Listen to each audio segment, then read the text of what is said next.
Well, hello there, and an extremely warm welcome to my channel. My name's Louise Savage of Louise Savage Muses.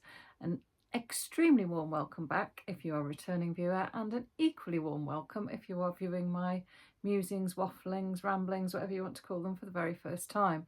I'm just glancing out the window because we have had a pile of snow here today in the UK. It's very unusual for us, so I've taken myself off on a snowy walk, and it's a little bit dim and dingy in here, I'm afraid. But I thought it would be a lovely time to sit and reflect on non-fiction reading. So it is non-fiction November, and so I decided I was going to read some non-fiction, more on that in a moment. But the theme is why don't you? And I really like that idea, because to me it smacks of all the barriers that we sort of put up in front of ourselves in order to prevent ourselves from doing things. And it's so easy. And all the books, I've chosen 5 books to talk to you about today, and every single one is a book that I have really enjoyed and has meant a lot to me emotionally, but also they're books that are absolutely full of resilience. So the book that I want to talk to you about first is Manifesto by Bernadine Evaristo. And she, of course, is very well known for her novels, well known for, perhaps amongst some of you, for having been a former actor and deviser and creator of drama. But also, of course, she's multi-talented because several of her novels are in poetic form too. So this is the first time that I had sat down and I sat down and read this week. This is the first time I'd sat down to read anything by her that was non-fiction, and I absolutely loved it. I read it very quickly. It took me an afternoon and a bit of a morning, and I just really enjoyed the honesty, the way that her personality completely comes through. If you sort of want to know what meeting Bernadine is like, then this book really does capture, I think, her character. And the thread that runs through it that links so well with Why Don't You is that she, she grew up in one of 8 children, in a very sort of chaotic household, and she's a middle child, and that the importance of that is made really clear, I think, in this book. But right from the word go, she just has this absolute determination to do certain things, as if she sort of came out of the womb, demanding a bit of attention and not settling for second best.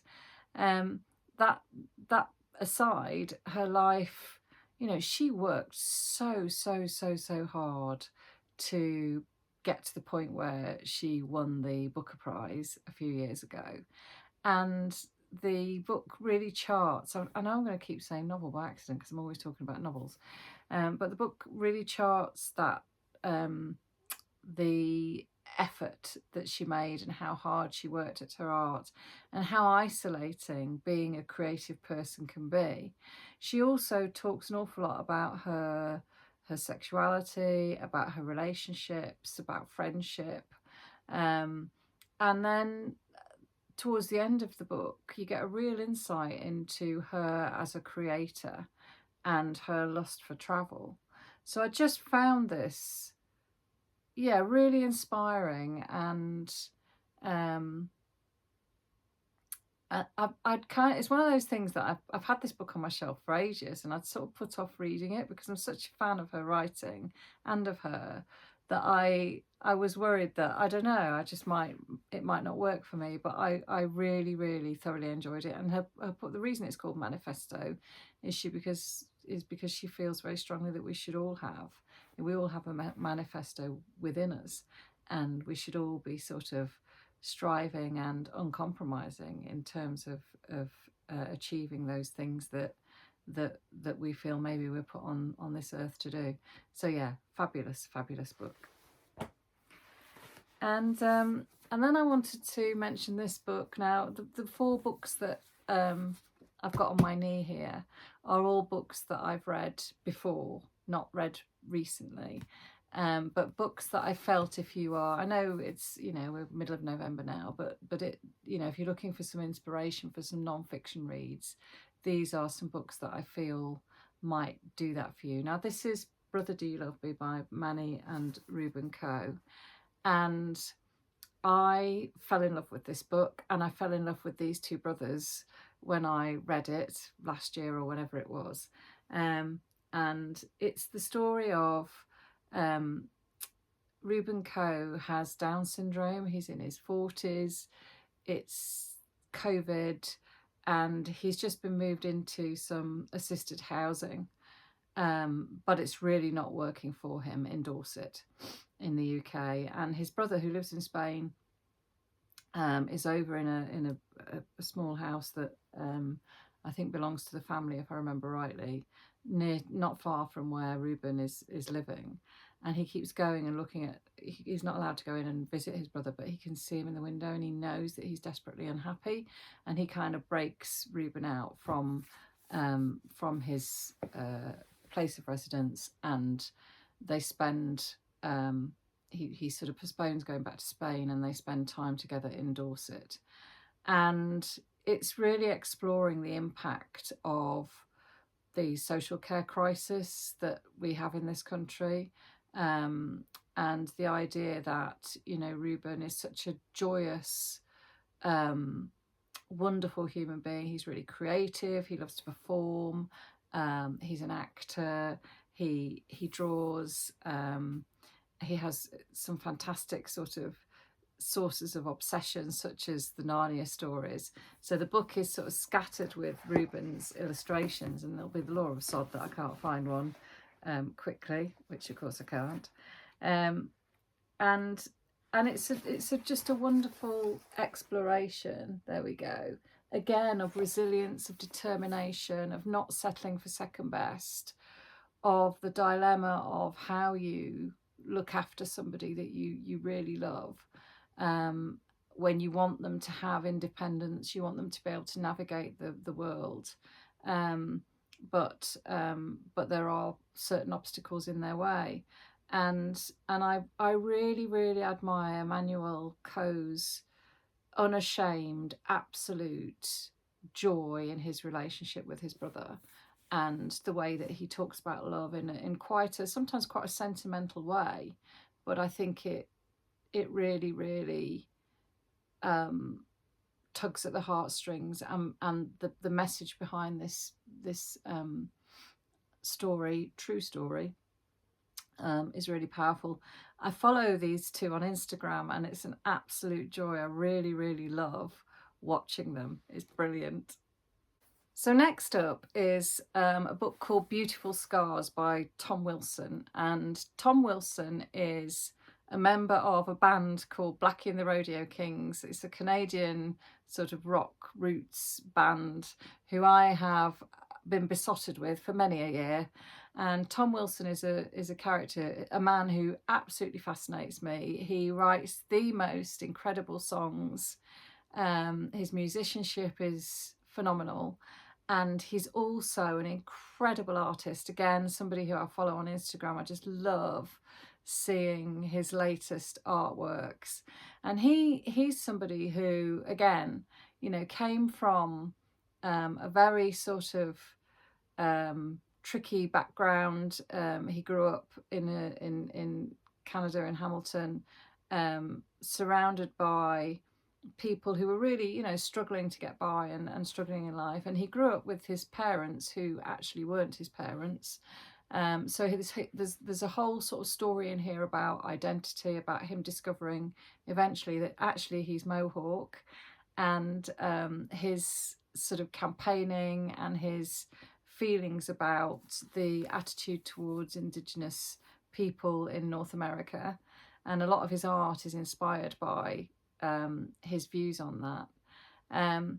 And it's also, if you love music and you love going to live music and you want to learn a bit more about how music is inspired, and again the tenacity, I mean, he sort of he talks his way into getting his first guitar in the I'm not going to tell you how he does it because it's just brilliant.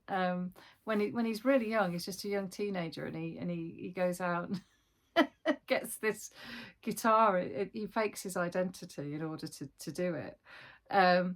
You know, just that knowledge from a very young age that he wanted to be an artist, that he wanted to make music, and he wanted to paint. And the way that he never sort of gave up on that dream, I think is beautifully expressed. And this is a really, really well written, you know, his lyrics are always really thoughtful in his songs, and I just love the way he interrogates his relationships with people. And very often, like the best autobiographies, he's very honest and open. I mean, there are some really awful things that he thinks, does, says. You know, he has terrible relationship with alcohol, whatever. So he doesn't always show himself in a positive light at all. It's a very warts and all account of his life. So yeah, again, I commend Beautiful Scars to you. What wonderful oxymoron as well in the title. And then Jackie Kay's Red Dust Road. Again, I read this a long time ago, so you know my memory of the detail of it is very sketchy, but I absolutely love this book. So Jackie Kay is a Scottish poet. That's what she's sort of best known for, although she has written a few works of non-fiction. I'm not sure whether she's ever written a novel. Somebody will know. Please let me know if you're aware. And I love Jackie Kay's poetry. And have done for a long time. And this is the account of her. She grew up in an adopted family, so she's, I think, part Glaswegian and part Nigerian. I think that's right.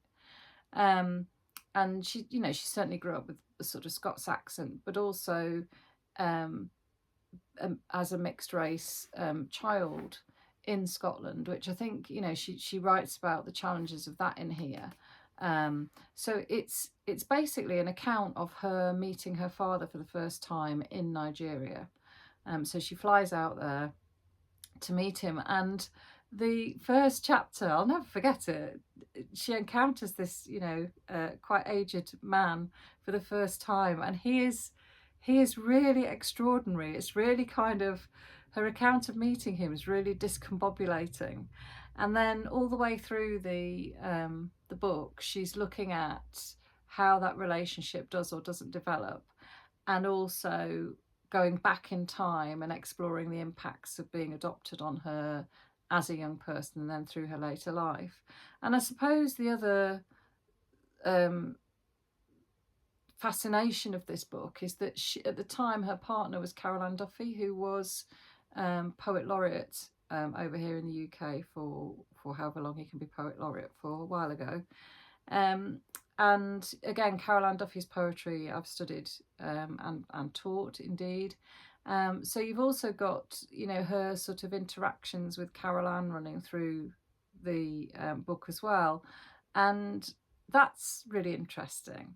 So there are lots and lots of things to enjoy about this book. And again, it's a story of absolute resilience. I mean, you know, that whole decision as an adopted child to go and meet your birth parent, and also, you know, to travel such a distance to do it.